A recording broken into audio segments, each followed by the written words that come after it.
Oulankajoen vesistössä niin Suomen kuin Venäjän puolella elävä järvitaimen on suuresti vähentynyt parin viime vuosikymmenen aikana. Taantuman syyksi epäillään taimenen syönnösalueella Venäjän Pääjärvessä kasvanutta verkkokalastusta sekä lisääntynyttä virkistyskalastusta koko vaellusreitin varrella kohti suomenpuoleisia lisääntymisalueita. Lähdettyään kutunousuun Pääjärvestä taimen kohtaa Oulanganjoessa sijaitsevan Kivakkakosken ja peräti 12 metriä korkean könkään. Oulangan taimen syntyy enimmäkseen Kuusamonjoissa. Suurin osa siitä populaatiosta, joka täällä Venäjän puolella Pääjärvessä käy syömässä, on syntynyt Kuusamonjoissa.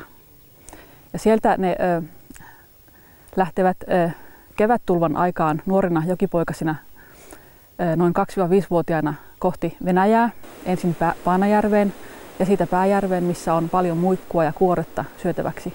Ja sitten niitä pikkukaloja syömällä ne lihovat, kasvavat muutaman vuoden siellä ja sitten lähtevät takaisin synnyinjokiinsa kutuvaellukselle. Tämä Kivakkakoski tässä Paanajärven ja Pääjärven välissä on niin hurja kerta kaikkiaan, että tästä ei edes Oulangan taimen pääse nousemaan ylös, vaan kalat valitsevat naapurista hiukan loivemman virran ja säästävät voimia tuleviin koitoksiin. Kuohuva Kivakkakoski on yksi Paanajärven kansallispuiston suosituimmista nähtävyyksistä. Oulangan taimen etenee kuitenkin kiertotietä Vartiolammen entisen Karjalaiskylän lähettyville, jossa virta on jo rauhoittunut. Suomalais-venäläinen tutkijaryhmä on perustanut tänne kenttäleirin selvittääkseen uhanalaisen taimenkannan nykyisen suuruuden ja vaellustavat. EU:n Karelia ENPI-ohjelman rahoittamassa ja Suomen Metsähallituksen johtamassa valtioiden rajan ylittävässä yhteistyöhankkeessa laaditaan suunnitelma taimenkannan kääntämiseksi kasvuun ja paremmin myös virkistyskalastusta kestäväksi. Tutkimushankkeessa selvitetään myös taimenkalastuksen asema paikallisessa kalastuskulttuurissa ja toisaalta sen arvo luontomatkailuyrittäjille rajan molemmin puolin. Tutkimukset toteuttaa Oulun yliopiston alainen Tuule-instituutti. Oulangan vesistön taimenkantojen sosiaalinen ja euromääräinen arvo selviää kysely- ja haastatteluvastauksia analysoimalla vuoden 2014 alussa. Oulankajoen vesistön taimen on todella arvokas kala Suomen kalalajistossa. Se on eräs viimeisiä alkuperäisessä muodossa säilyneitä järvitaimen populaatioita. Sitä ei ole sekoitettu minkään muun järvitaimen populaation kanssa, esimerkiksi siirtoistutuksia tekemällä, vaan se on säilynyt sellaisena, kun se on kehittynyt aina jääkaudesta alkaen, jääkauden jälkeisestä ajasta alkaen. Vuonna 2013 Riista- ja kalatalouden tutkimuslaitoksen ja Venäjän pohjoisen kalantutkimuslaitoksen työryhmä aloitti taimenten tutkimuspyynnin kesäkuun 10. päivä. Vuonna 2014 tutkimuspyynti jatkuu koko kutuvaelluskauden ajan. Kaikki pyydetyt taimenet merkitään ja vapautetaan. Osalle taimenista laitetaan myös radiolähetin. Tutkijoiden kalaonnea ei juuri voi kehua, sillä 10 vuorokauden aikana rysään on uinut vain 7 taimenta. Juhannusviikon puoliväliin osunut sateinen pyyntiaamu osoittautuu aikaisempia paremmaksi.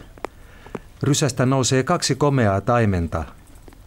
Nataliaksi nimetty naarastaimen on koko pyyntikauden suurin kala painaen lähes 8 kiloa. Koirastaimen Alexander painaa sekin lähes 5 kiloa. Näistä kaloista tulee Metsähallituksen ja Paanajärven kansallispuiston yhteisiä kummikaloja, joiden vaiheita voi seurata taimenhankkeen verkkosivuilla.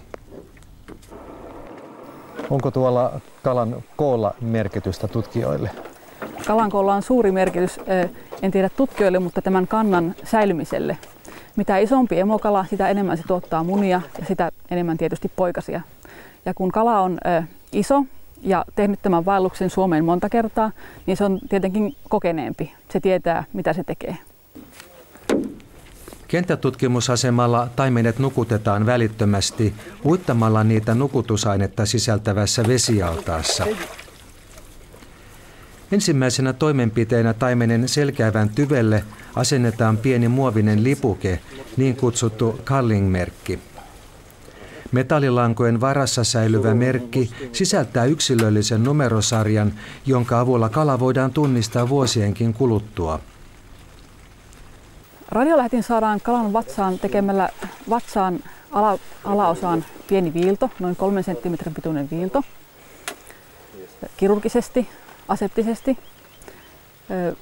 Radiolähetin sujautetaan sinne ja siitä ulos jää roikkumaan sellainen noin 20 senttiä pitkä antenni. Ja tämä leikkaushava suljetaan 2 tai 3 tikillä riippuen kalan koosta. Ja leikkaushava paranee sitten itsekseen. Tuo näyttää todellakin aika hurjalta operaatiolta, mutta kalat voivat tämän käsittelyn jälkeen hyvin. Kalat selviävät tästä operaatiosta hyvin.